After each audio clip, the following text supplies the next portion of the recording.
পাকিস্তানের একটা local company এখন এমন একটা কাজ করছে যেটা শুনলে প্রথমে অনেকেই বিশ্বাস করতে চাইবে না, কারণ তারা গোটা বিশ্বের বিভিন্ন দেশ থেকে পুরাতন নষ্ট ছেঁড়াফাটা জুতা কিনে আনে আর সেই জুতাকেই রিসাইকেল করে বানিয়ে ফেলছে মিলিয়ন ডলারের বিশাল ইন্ডাস্ট্রি। গোটা বিশ্ব যেখানে ভাবে এগুলো কোনো কাজে আসবে না, কিন্তু এই কোম্পানি ঠিক উল্টোটা করছে। বিশাল ট্রাকে করে এই পুরাতন জুতা কারখানার গেটে ঢুকতে থাকে। গেট খুললেই দেখা যায় শুধু জুতার পাহাড়, হাজার হাজার টন পুরাতন জুতা এক জায়গায় স্তূপ করে রাখা।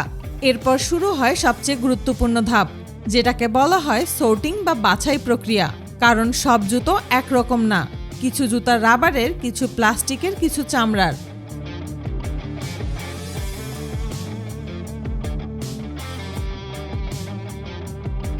আবার অনেক জুতার মধ্যে থাকে লোহার ক্লিপ, স্টিলের ডিজাইন, নিচে পেরেকের মতো অংশ। এগুলো যদি মেশিনে সরাসরি ঢুকিয়ে দেওয়া হয় তাহলে মেশিনের বড় ক্ষতি হতে পারে। তাই শ্রমিকরা প্রথমে হাতে হাতে জুতা বাছাই করে। বাছাইয়ের পরেই শুরু হয় জুতার মেটাল পার্ট অপসারণ। শ্রমিকরা জুতার তলায় থাকা লোহা একদম নিখুঁতভাবে বের করে ফেলে। এরপর সেগুলো চলে যায় বিশাল এক শ্রেডার মেশিনে। এই মেশিনের উপরে বিশাল হপার থাকে, যেখানে জুতা ঢালা হয়। এরপর মেশিনের ভেতরে থাকা শক্ত স্টিল ব্লেডগুলো জুতাকে মুহূর্তের মধ্যেই কেটে কেটে ছোট ছোট টুকরো করে ফেলে।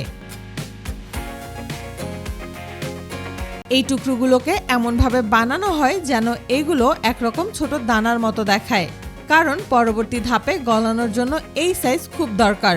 এরপর এই ছোট ছোট টুকরোগুলো নিয়ে যাওয়া হয় মেল্টিং ইউনিটে। এখানে বিশাল বড় হিটিং মেশিন থাকে। এই মেশিনের ভেতরে তাপমাত্রা অনেক বেশি রাখা হয়, যাতে প্লাস্টিক ধীরে ধীরে গলে যায়। এই গলানো অংশটা যখন সম্পূর্ণ তরল হয়ে যায় তখন সেটাকে পাঠানো হয় আরেকটা বিশেষ প্রেস মেশিনে। এই প্রেস মেশিনের কাজ হলো গলানো প্লাস্টিককে চাপ দিয়ে সুতোর মতো পাতলা করে বের করা। এই গরম প্লাস্টিক স্ট্যান্ডগুলো সাথে সাথেই পানির ভেতর দিয়ে চালানো হয়। পানির ট্যাঙ্ক দিয়ে যাওয়ার সাথে সাথে প্লাস্টিক দ্রুত ঠান্ডা হয়ে শক্ত হতে থাকে। একদম কয়েক সেকেন্ডের মধ্যেই এগুলো আগের মতো শক্ত হয়ে যায়। এখন এই লম্বা স্ট্যান্ডগুলোকে আবার ছোট ছোট টুকরো করা হয়। এখানে আরেকটা কাটিং মেশিন থাকে, যেটা এই স্ট্যান্ডকে কেটে কেটে ছোট দানার মতো বানিয়ে ফেলে। এগুলো দেখতে ঠিক প্লাস্টিক কাঁচামালের মতো, যাকে সাধারণভাবে প্লাস্টিক প্যালেট বলা হয়।